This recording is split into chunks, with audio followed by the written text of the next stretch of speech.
It's always played a part in my life, I suppose. When I was a young boy, my next-door neighbour was a returned soldier, and so every Anzac Day he would get up so early in the morning and we'd hear him, and I remember the days leading up to Anzac Day, he was so very excited about attending.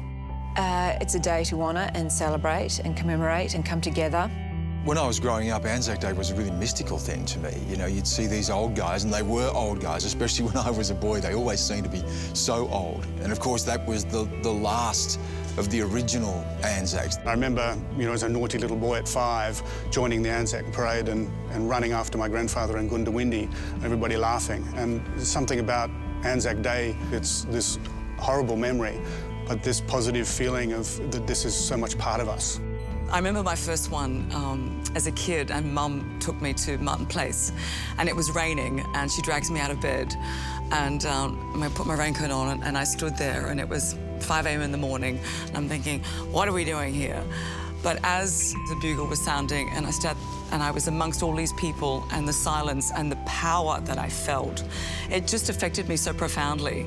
When I first came to Australia, Anzacs and the spirit of the Anzacs was something that everyone seems to be so familiar with. It's so prominent in Australian culture. My grandfather was in the Navy in World War II and rarely spoke of his experience, and only really embraced it by being part of the Anzac Day parade a couple of years ago. From when I was a child, my father would get up very early and watch the parade on television. He served in World War II. We never got much out of him about the war, the theatre of war, but he was really wanting us to know through the Anzac Day March the comrades and the friends he'd made, and they were lifelong friends and mates that he made. Anzac Day was always a strange experience. My father, who would die early at 41 from injuries connected with his time in New Guinea during World War II, was initially interested in taking us to the Anzac Day marches, but lost interest himself as he became iller and iller. And as a young man, as a student, I became very involved in the anti-war campaigns, an active opponent of the Vietnam War.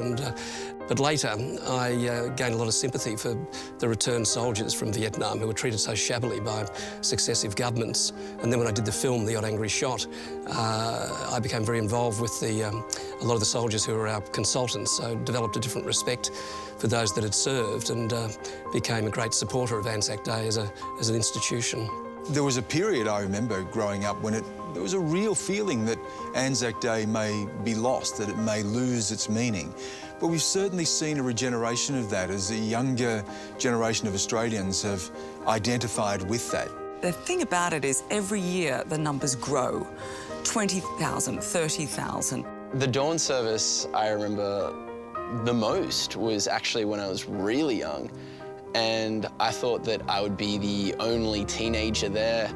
It was amazing that it was mostly really, really young kids that wanted to pay their respects, and I think that was what surprised me the most. They're thinking, well, you know, kids our age would have been dying for this country. At least we can turn up and show our respects. The memorial service on Anzac Day in Albany, walking up the Mount Clarence, is really special because it's pitch black. Apart from the little guide lights up the side of the walkways, there's nothing but fog because you're that high up and it's that cold. People are there for different reasons, whether it be a family member that they lost, or they've got someone away now in service and they want to be close to them, and that's part of their commemoration, or that's part of their service. But it's this really beautiful moment of, as soon as everyone's there and everyone's settled in that little pocket, you just get warm and you hear the bugle. It's fantastic.